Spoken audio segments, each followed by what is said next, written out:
નમસ્કાર મિત્રો, ચાલો આજે એક વિચાર કરીએ.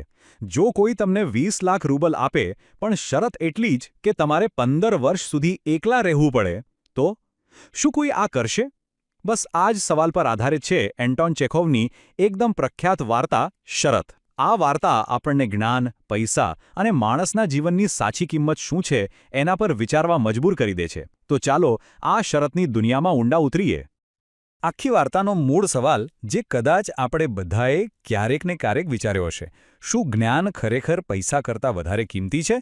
આ સવાલ ખાલી વાર્તાના બે પાત્રો માટે નથી, પણ આપણા બધા માટે છે. આપણા પોતાના વિચારોને પણ હલાવી દેવો છે. તો આજે આપણે આ વાર્તાને સ્ટેપ બાય સ્ટેપ સમજીશું. સૌથી પહેલાં જોઈશું એ મૂર્ખાઈભરી શરત. પછી વાત કરીશું 15 વર્ષની કેદ વિશે. એનાથી શું પરિવર્તન આવ્યું એ જોઈશું. સાથે સાથે બેંક માલિકનું નૈતિક પતન કેવી રીતે થયું એ પણ જાણીશું. અને પછી આવશે અંતિમ પત્ર અને ત્યાગ. અને છેલ્લે આપણે સમજીશું કે આ શરતનો સાચો મતલબ શું હતો. તો આખી વાતની શરૂઆત થાય છે એક પાર્ટીથી. એક ખૂબ અમીર, વૃદ્ધ બેંક માલિકના ઘરે એક શાનદાર પાર્ટી ચાલી રહી હતી. અને ત્યાં ભેગા થયેલા બધા બુદ્ધિજીવીઓ વચ્ચે એક જોરદાર ચર્ચા શરૂ થઈ ગઈ. અને ચર્ચાનો વિષય પણ કેવો? એકદમ ગંભીર, કે મૃત્યુદંડ સારો કે આજીવન કેદ. બેંક માલિકનું કહેવું હતું કે ભાઈ મૃત્યુદંડ વધારે સારો છે, કારણ કે એમાં માણસ તરત જ પીડામાંથી છૂટી જાય. પણ એની સામે એક જુવાન વકીલ હતો. એનું માનવું હતું કે ના, ગમે તેવી હાલતમાં જીવવું એ મરી જવા કરતાં તો સારું જ છે. હવે વકીલની આ જીદ જોઈને બેંક માલિકને ગુસ્સો આવ્યો અને એણે આવેશમાં આવીને સીધી 20 લાખ રૂબલની શરત લગાવી દીધી. એણે પડકાર ફેંક્યો કે જો તું 15 વર્ષ સુધી એકલો રહી શકે તો હું તને આટલા બધા પૈસા આપીશ. અને આ શરતના નિયમો કોઈ જેવા તેવા નહોતા, બહુ જ કડક હતા. વકીલે બેંક માલિકના બગીચામાં જ એક અલગ મકાનમાં 15 વર્ષ સુધી એકલા રહેવાનું હતું. કોઈને મળવાનું નહીં, કોઈનો અવાજ સાંભળવાનો નહીં, કોઈ ચિઠ્ઠીપત્ર પણ નહીં. હા, પણ એને પુસ્તકો, સંગીત અને ખાવા પીવાની જે પણ વસ્તુઓ જોઈતી હોય એક નાનકડી બારીમાંથી આપવામાં આવતી. અને બસ શરત લાગુ પડી. 14 નવેમ્બર 1870નો દિવસ અને વકીલની એકરતાની એ લાંબી, કઠિન સફર શરૂ થઈ. એને ક્યાં ખબર હતી કે આ 15 વર્ષ એની આખી જિંદગી બદલી નાખશે. જુઓ, અહીં એકાંતવાસ એટલે ખાલી એકલા રહેવું એટલું જ નહીં.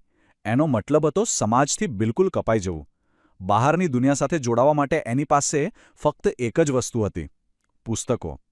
આવનારા 15 વર્ષ માટે એ પુસ્તકો જ એની દુનિયા બનવાના હતા. એના દોસ્ત, એના ગુરુ, બધું જ. અને વકીલે જે રીતે આ સમયનો ઉપયોગ કર્યો એ ખરેખર અકલ્પનીય છે. પહેલા વર્ષે તો એને બહુ એકલું લાગ્યું, પણ પછી ધીમે ધીમે એ પુસ્તકોમાં ખોવાઈ ગયો.